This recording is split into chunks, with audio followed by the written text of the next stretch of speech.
Are you struggling for consistency in your sim racing? Does your iRating look like a roller coaster? If so, we have good news for you. The way to get more consistent is to first understand what you're doing differently than the professionals. And VRS is the answer. With our competitive subscription, you will have the telemetry, setups, tutorials, and everything else you need to fully analyze your driving. Our data packs and the ability to compare your driving with the best in the world will show you exactly where to adjust your inputs, change your driving line, and shave seconds off of your lap times. And our powerful and precise Direct Force Pro wheelbase and precision pedals are being used by some of the world's best drivers. All these champions agree that VRS hardware is not just the best on the market, it's also priced well below the competition. So if you're looking to upgrade to direct drive and the best pedals in sim racing, VRS is your answer. If you want to get better, get faster, and make it happen sooner rather than later, you owe it to yourself to find out why so many people are switching to VRS. You'll be so glad that you did. Visit www.virtualracingschool.com and learn why the best use VRS.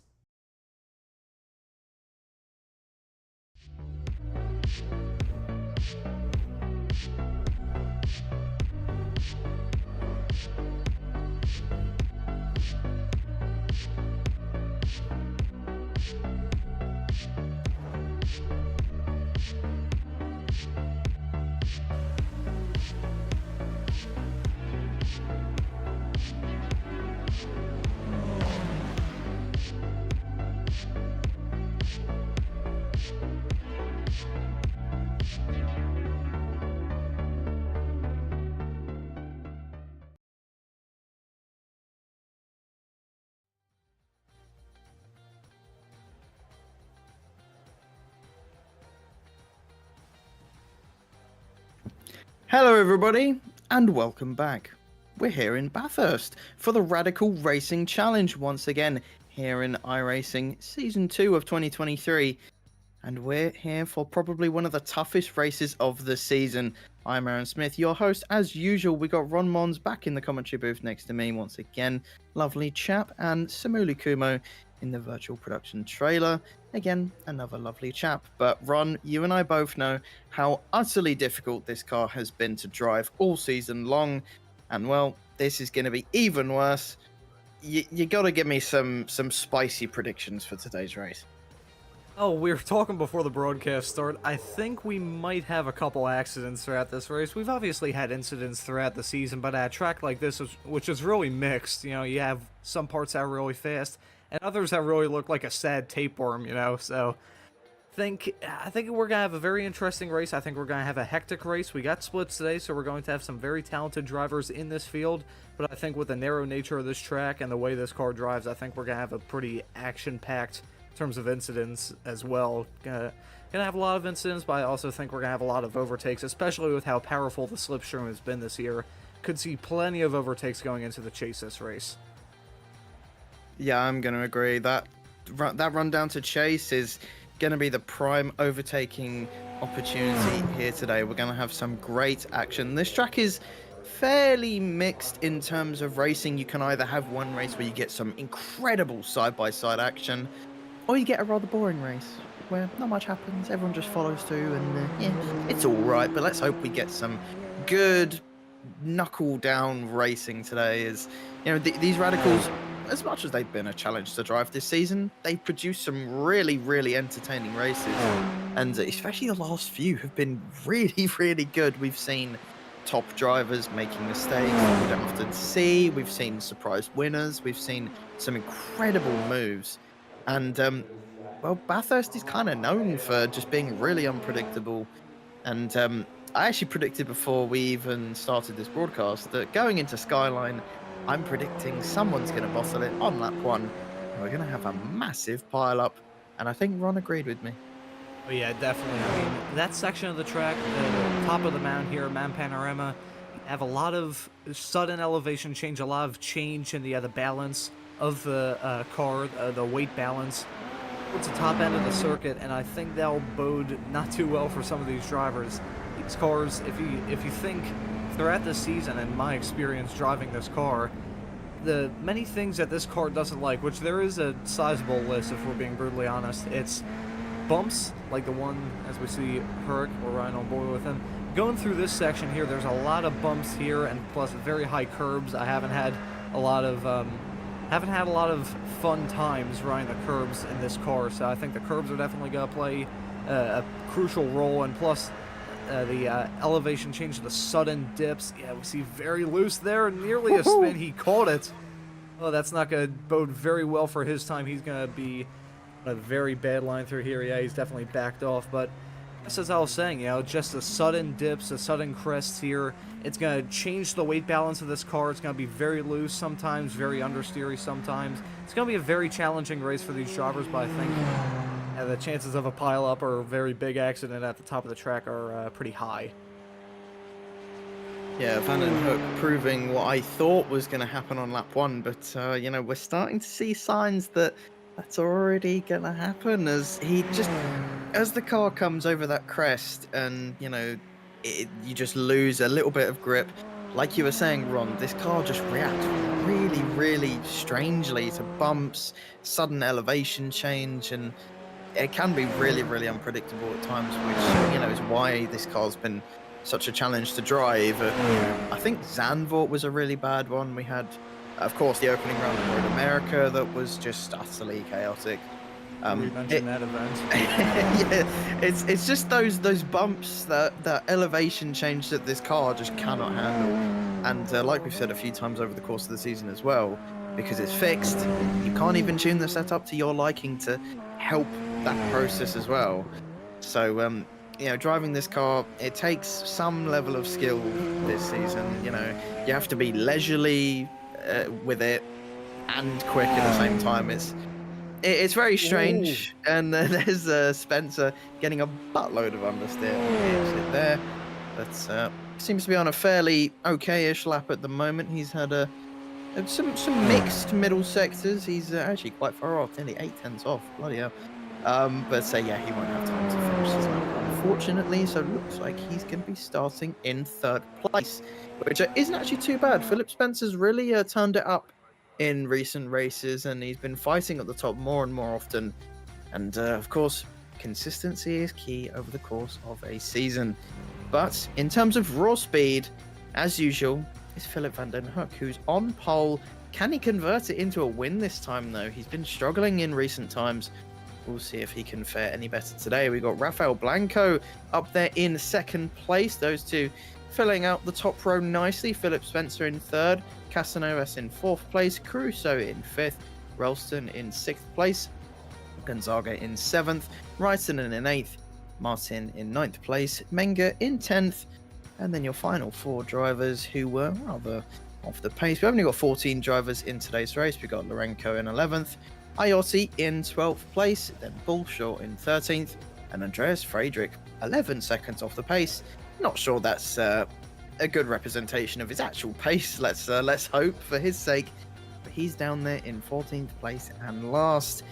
He could be one to watch this race, as you know, once again, really good driver, but just has been making a fair few amount of mistakes this season. But he's quick, and we'll be keeping a close eye on his progress throughout the next 11 laps. But all eyes is on Philip van den Hoek. You know, like we've said, he easily could have won the last few races. You know, Spa, VIR. He's just not had the best luck, and of course this car is slightly to blame, but you know, he is a rapid driver. I mean, 0.3 of a second ahead of Rafael Blanco, and we know Rafael is quick as well. It just goes to show his pace in qualifying is absolutely top notch, and he didn't even set a second lap as well. That first lap was good enough to land him pole, and well, can he convert it into a race when he's got some tough opponents behind him who will not make it easy for him? But as we wait patiently for those 5 iconic red lights to come on here in Mount Panorama tonight. We've got 11 laps of racing. Don't go anywhere. This race is about to get underway as those lights go out and we are green. That's a good start for the pole sitter already. Slipping himself up into first place. Rafael Blanco following behind fairly cleanly. Philip Spencer not getting the best of starts as well. He's actually fallen behind Casanovas as well. Go onto the exit of turn 1. And it's a fairly mixed start up and down the grid. We've got some movers all the way down in 10th place as well. And there's Spencer falling behind yet again. And look at that, Blanco trying to go for a move into turn 2, but just didn't get the run that he wanted. Spencer, though, an absolutely horrible start for the Brit. He's down to 5th from 3rd. And Casanovas and Caruso get really, really good jumps on him.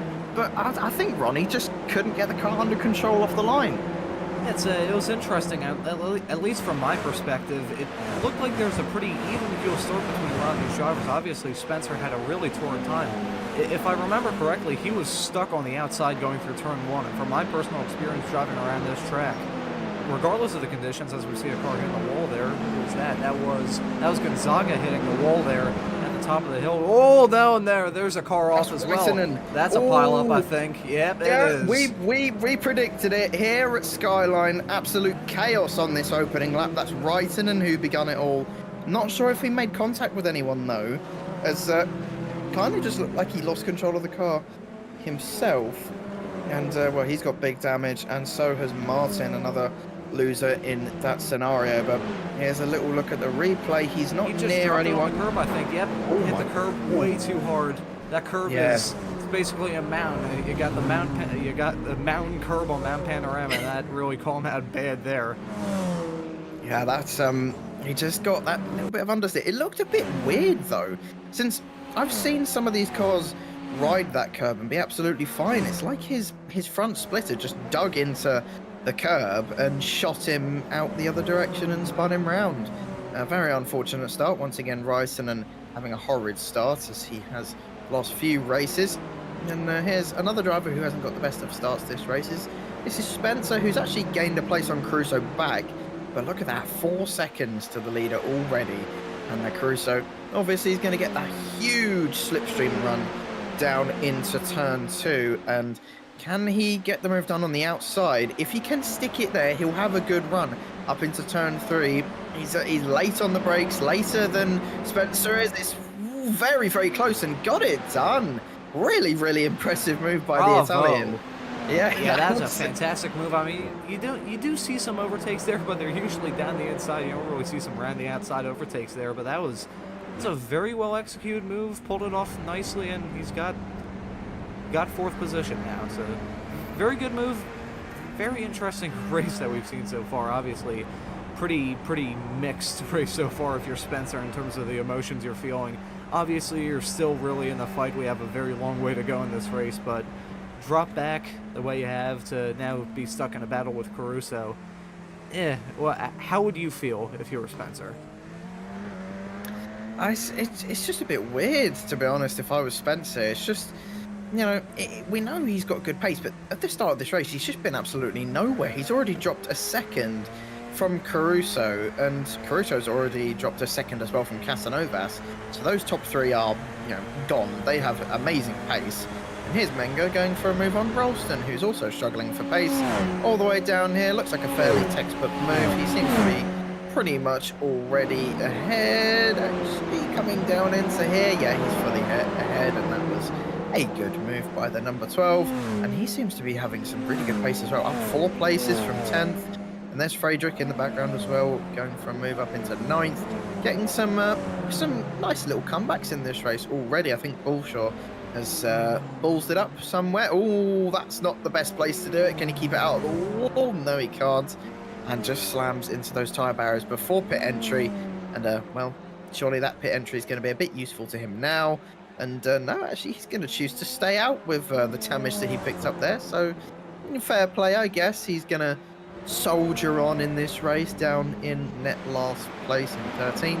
And Ralston and Menga are still battling it out. Ralston's not going to give this one up. He gets a little bit squirrely on that curb, and Menga actually is the driver ending up worse off there and has to back out of it. And I really thought Menga had already got the move done. Ralston just caught him up massively in that first sector and got back up into 6th. I'll tell you what, I think the reason why that was just a massive slipstream effect going down that straightaway. I mean, it's a very long straightaway, all things considered. I know in my experience driving around this track and doing some front F3 races around here last night, the slipstream effect, even in those tiny little Formula 3 cars, really does make a difference. And obviously with these much larger cars with a lot more drag, we've seen how powerful the slipstream effect can be. So I think it's going to be a good game of cat and mouse in terms of slipstream overtakes. It's kind of like DRS and F1 in a way. I think Ralston might be a sitting duck here. It's Menga. Oh, definitely now after that wall hit. That was a substantial whack there. Yeah, this car is extremely fragile, and if you even think about getting close to the wall, you've already lost every single part of your car. Your splitter, your wings, the car just disintegrates. But they're going to push the limits anyway. Ralston on this occasion not able to go for the move, and I think as long as Menga can get this last and first sectors pretty nailed down, he'll have a fairly good time running away from Ralston behind him. Maybe even will be able to take the fight to Spencer at some point, as once again Spencer's struggling a lot for pace. But there's Rysonen finally coming out of the pit lane, and Blanco's going to try and get a little bit of a slipstream to do what he can to try and catch back up to Van den Hoek in first. But, I mean, it might be in vain, as, Van den Hoek is flying right now. He was half a second quicker than Blanco on that last lap. I mean, he's made a fair few mistakes this season, but, if there's one way to get himself back up there amongst the top drivers, this is definitely the way to do it. What he's trying to do in this race, I'm pretty sure, is just trying to make a comeback. He's been in contention a lot. He was in contention in VIR. He was really the only driver that was contending with Felix Samoa's last race in Spa, and just made a series of mistakes that really cost him. Well, he only made one mistake, really just spinning out of the final corner. He was involved in a first lap accident, which really wasn't his fault in that race. But it's just been a series of mistakes there. We saw another one there. I think he might have had a slight tap to the inside wall there. I don't think it's too bad. I don't believe he picked up any damage from that. But it's just like little things, just trying to keep it between the white lines. Obviously, this car is extremely temperamental.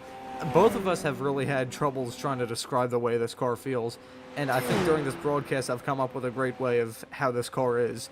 It's like waking up in the morning when someone goes into your room and turns the ceiling light on, and you just feel like you just feel like completely shut off. You feel completely disconnected from everything. It's really how this car handles. You know, it doesn't handle the bumps too well. Very susceptible to locking up the brakes, but that's kind of what makes it interesting, having these difficult cars that aren't very easy for these drivers to drive around and keep it between the white lines for these races. It leads to a lot of mistakes, but it also leads to some very interesting racing as well. I'm going to add to that ceiling light thing. It's 1 minute you're really comfortable, you know, you've got things nailed down, you're laying there, you're all right, and then the next minute it's all gone to hell, and you know you're blinded, you're in the wall, and it's gone from absolutely amazing, and then you know you're upside down in a fence somewhere, and you know if you're here Mount Panorama, you're probably rolling, tumbling down a hill. So yeah, let's not make any mistakes in this race, as this is one of the more punishing tracks. I say in all of motorsport, not just on iRacing, but just in general, especially through going up the hill and coming back down again. It's a different challenge that not that many people can master. But if you can, you're one of the top drivers up there, surely. I mean, it's like if you're a master at Monaco, it just makes you a god of a driver. And yeah, also adding to what you were saying about this car being difficult to drive, I sort of agree there with difficult cars having more entertaining races, and you can have a difficult car that's still enjoyable to drive. And there's Gonzaga nearly going off there, as he managed to keep it back on the track actually, so very impressive save by him. But you can have a difficult car, but it still be fun to drive. Whereas I think this season, this car is just difficult to drive, which doesn't make it fun. Which, I mean, you can't... It's difficult to describe, as Ron was saying. And, yeah, let's hope that they fix the car for next season. But, or just go back to the SR8. I mean, just an option. Just thoughts. I mean, I don't know how Ron feels about that, but I quite like the SR8. Just saying. Don't shoot. I think with this car, it's really an acquired taste as to whether you want to be a fan of it or really just never touch it with a 10-foot pole even. I know in my experience driving it, it was a bit of a motivation for me to do any schoolwork I had due that same day. But, that's just my opinion. Opinions are like noses. We all have them, and sometimes you get mad at people and really want to punch them in their opinions. So I think... I mean, I've driven both of these cars. I've driven the SR8 and the SR10. I like the SR8, really. I think it's a very fun car. But I can also see the fun in driving this thing. That's really, you're on the edge. You gotta be pretty much millimeter perfect. And most of the time, even like leaving the pits even, you're on a razor blade's edge of, if you just step like slightly overboard, you're in for a world of hurt. Whether you just annoy your rear tires with a spin, whether you off a little bit, maybe it just made contact with a wall, and then the car is like dragging a parachute down the straightaway. We see the battle here between Spencer and Menger there. It's I think this is really the biggest battle on track. We've seen a lot of great battles this year. I think it's spread out a bit more because it's very much a driver's track. You have a lot of opportunities for mistakes. You have a lot of areas where you're just gonna, ooh, there's a big moment there from Spencer. I'm not sure if he hit the wall or just got real loose there, but I think we're kind of destined to see a lot of bigger gaps in this race, just considering how driver-oriented it is. But these straightaways are very important, as we're about to see a slipstream overtake here, I think. Yeah, 100%. The slipstream is so powerful in this car. Around this track, Menger pulls out. Spencer not really fighting this one too much, and lets the number 12 up into 5th place. And he's had an absolutely amazing race, this guy. And, we've not really... Ooh, there's Spencer getting awfully close into the braking zone. But, Spencer having the opposite. He's had a horrible race, started up there in 3rd, but just got swallowed at the start and has been so far off the pace this race.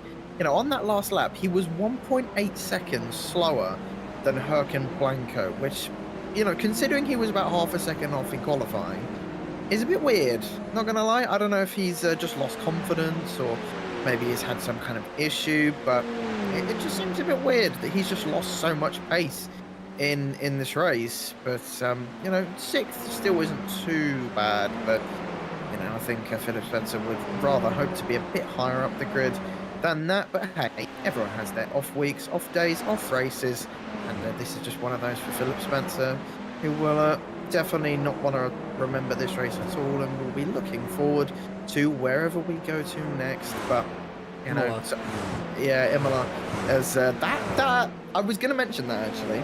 Imola in these cars, it's either going to be really good or really terrible, and I don't know which. And oh dear, this is going to be awkward. That's lap traffic coming up the hill, and you know, it's Bullshaw, the number 13. Can he keep out of Spencer's way? This is going to be super awkward. And to be fair, not bad from Bullshaw actually, because I will say being a lapped car on this track is horrible, and it actually does require some really good spatial awareness and some really good skill to be able to keep out of everyone's way. And Bullshaw there just about doing a good enough job to make sure everyone gets past fairly cleanly.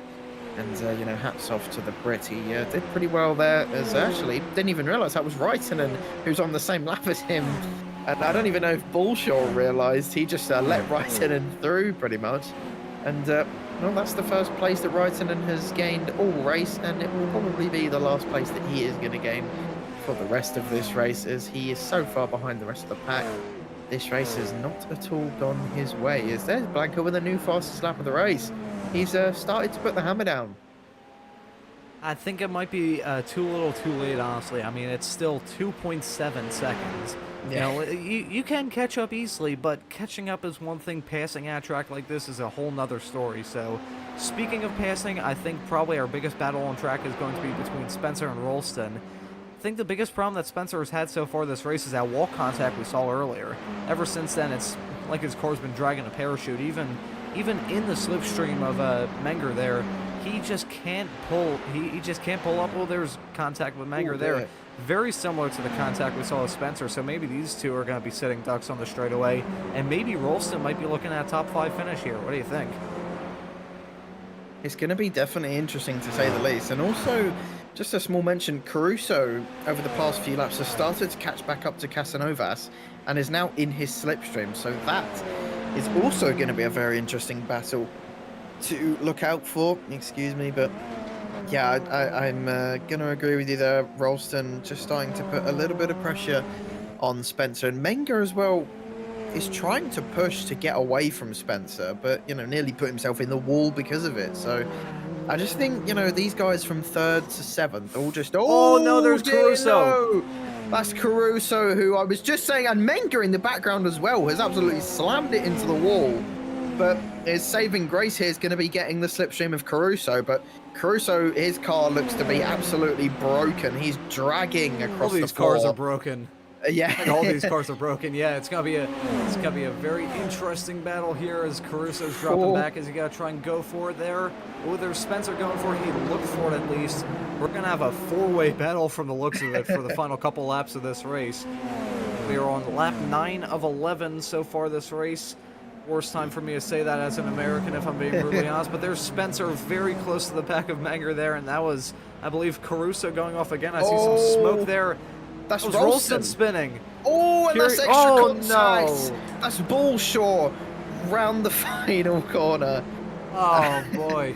And I think he was just completely unsighted. I mean, we saw the smoke there. That was a complete smoke screen there, and I think Bullshaw had nowhere to go there, as we're seeing. There goes Spencer. Yeah. Up into turn 2. Spencer finally getting a chance to overtake Menger, and Menger just making so many incidents with the wall has really cost him. And there's Caruso coming back at them both, which is very surprising considering how hard he clattered the wall. Another mistake and from Menger. And there's Caruso as well. Caruso pulling the Ross Chastain strategy there, trying to ride the wall. I don't think that'll work too well in these cars, especially in iRacing. Yeah, I think what really screwed Menger here is, you know, we were talking about how Spencer had the contact with the wall. That's Casanovas. That's Casanovas off. Oh no. I wonder what happened there. I wonder if he... Oh boy. I wonder if he had like a half spin going into that turn, or just got affected by the curb that screwed Ryan earlier in the race. But getting back to the point I was going to mention earlier, how Spencer, he had the contact with the wall, as we're going to get a replay here. Spencer had contact with the wall, that might have screwed him there. Let's see how Casanova's kind of screwed himself. He had a slight spin there. He was very close, caught it. Then looked like things were going well for him, and then spun right into the corner. That's a very bizarre one. I wonder if it was just a change in elevation, the rear getting light, that might have affected him there or what, because that was a very bizarre incident. As we're seeing a battle here between Caruso and Frederick. Frederick, we haven't really talked about him too much throughout this race. Caruso going forward, that's not going to work. That is a very strange interpretation of track limits there from Caruso. Be careful on the rejoin there. Okay, he is safe. Yeah, we haven't talked about Frederick throughout this race too much, and now with a couple laps to go, he's I wouldn't say he's in the fight really. I think he's probably going to stay in that position unless something major happens, but chaos in the past couple of moments here. Yeah, I'm utterly speechless. We're not even on the final lap yet. Everyone has just decided they just don't want to drive anymore. We're just going to add a little bit of spice to this race. And talking about Frederick, yeah, he's just come out of nowhere. Remember, he started in last. I said he'd be one to watch, and he's up there in 6th right now. And he's made some really good moves down the order, and has also benefited from other people's mistakes. And I'd also just like to mention that I don't know who it was, but the iRacing chat between Bolsha and Ralston was quite funny, as one of them said some profanity over the radio, and they were not happy at all. And as a fellow Brit, it was fairly entertaining. But yeah, nevertheless, you know, because of certain people's mistakes, Casanovas, Caruso, we got Ralston as well out of the race. You know, it's all added up. And it's kind of like the Swiss cheese model, you know, everything is lining up perfectly for a really good end to this race. But I say that, you know, Spencer's just starting to fall away a little bit. And like you say, I think Spencer might have some kind of damage on his SR10, as it just hasn't had pace all race. And, you know, compared to his qualifying times, he's just not had it at all. But, yeah, wow. This last 2 laps has just got my head spinning. Yeah, that was... Man, I had to take a couple sips of water because my voice was about to die there. That was a very chaotic series of events there. But getting back to the point I was going to make before Casanovas went off and, like, everyone started battling at once, I think what kind of screwed Manger there was I mean, Spencer hit the wall earlier, as we saw when we were riding on board. He had a pretty hard tap of the wall going through Forest Elbow, going onto the Conrad Straight. And that might have been the damage he picked up that's been really affecting him throughout this race. So that's why he was really sitting duck compared to Manger. But then when we saw Manger hit the wall a few times within the span of a couple laps, that might have been the reason why he slowly started dropping back. So I think it's been like a yin and yang effect, you know, just trying to manage the damage with some of these guys. I mean, outside of Spencer and Blanco, who, I mean, for guys that we've seen a couple mistakes from, chokes if you would, they've had a pretty clean race, all things considered, compared to how the rest of the field has been, with cars going off, spinning, hitting curbs, being involved in near spins and incidents throughout this race. Those two have had it very clean so far. Yeah, it just again goes to show, like we've been saying all season, if you can just keep it clean, you'll have a good race. And look how hard Menga, Menga is pushing so hard to keep ahead of Frederick. He's struggling for pace, and I definitely think him and Spencer have picked up some kind of damage, because Frederick, we know, doesn't have any damage. He hasn't been involved in any incidents, and look how quick he's caught up to these two. And you know, we said Frederick, you know, might not have an opportunity here. But you know what? I think he might be able to slip himself up into the top 5 as we come now down to the bottom of the hill. He's going to have the slipstream just barely, but is it going to be enough? I know it's 0.8 of a second, and I might be building this up too much, but I don't care. It could happen. Anything can happen in SR10s, and we're about to find out. That gap is coming down so quickly. Look at it drop at every second. We might have a spicy send here from Frederick into the last few corners. And look at the gap, it's now 0.2 of a second. I think he's going to go for it at the final corner.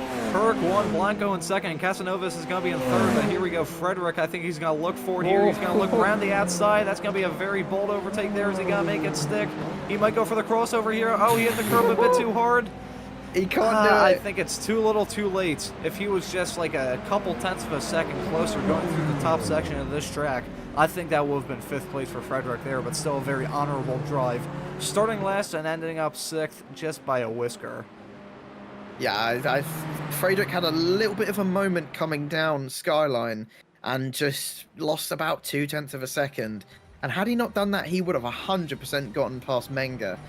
So yeah, now it's pretty much confirmed that Menga and Spencer had some kind of damage. They were so far off in a straight line. But you know, someone we've not really talked about much this race at all is Philip van den Hoek. You know, he just won, absolutely dominated, and you know, 5 seconds ahead of Blanco.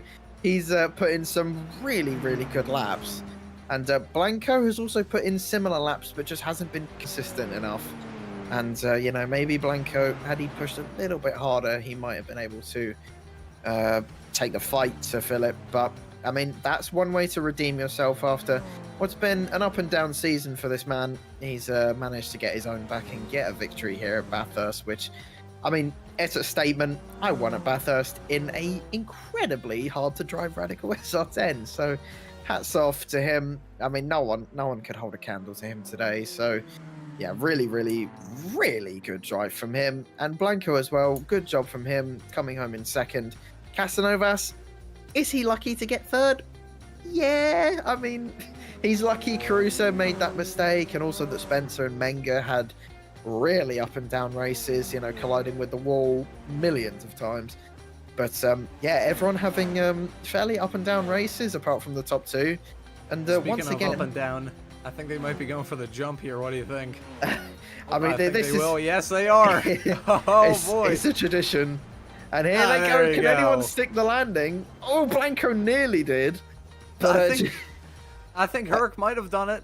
We'll see. Oh, I think he did. I think his rear end is very sad, judging from how high the front end is. But I mean, can't really call that a mistake, though. Pretty flawless performance there from Herc. I mean, we were talking about earlier in the broadcast how this was really meant to be a redemption run for him, and did that very flawlessly. Had a fantastic race.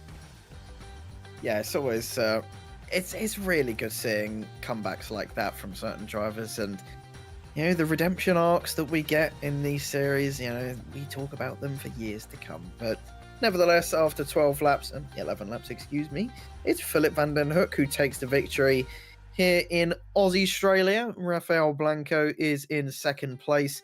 Casanovas rounds out the podium. Then it's Philip Spencer, Thomas Menga. They had an incredible battle all race long.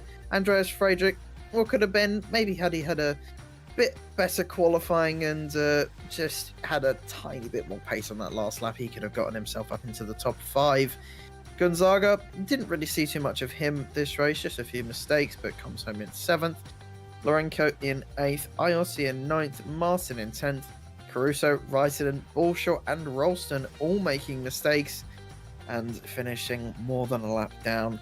And yeah, just goes to show how unforgiving this track is, and just, you know, how tough it is this season for these drivers to get a hang of this car. And, you know, we predicted there'd be a pile up into Skyline, and hey, I was right, as usual. So, I mean, maybe I should make more predictions for the future. I don't know, next week at Imola, we're going to have, let's say the 2 leaders are going to collide at some point during the race. Ooh, spicy, I know. That is a very spicy. You kind of called me off guard here. I'm not sure what kind of prediction I should make. We'll say someone gets forced into the pit wall entry. We'll say that right there. Someone gets forced into the pit wall. That would be kind of funny. I mean, it'd be unfortunate for the driver, but it'd be kind of funny to watch. Everyone keep a note of the 2 predictions we've just said, because, I mean, if mine happens, it's kind of likely, but if yours happens, I will be very, very surprised. I don't actually think I've ever seen somebody do that at Imola. I don't think so. Or maybe get like forced to do it. They'll get forced. Full overtake. They get a great run coming out of the final few corners and just, wrong place, wrong time. Maybe I'll bribe someone to do it. Who knows? Maybe you'll hop into the car and do it yourself, and just show the drivers who's boss by shoving people into walls. But yeah, wow. I once again here at Bathurst, we're left utterly speechless, as we so often are in Radicals. You know, we come into these races not expecting much, and then everything happens just around us. And you know, this series does often surprise us, and well, it's not surprising that it surprised us again for this week. Can it surprise us again next week? Who knows? Make sure to tune in next week, Friday, same time every week. I've been Aaron Smith. I hope you all have thoroughly enjoyed this race as we have. Ron Mons has joined me here, as well as Samuli Kumo. And I hope you all have a good rest of your day, and we'll see you next week at Imola.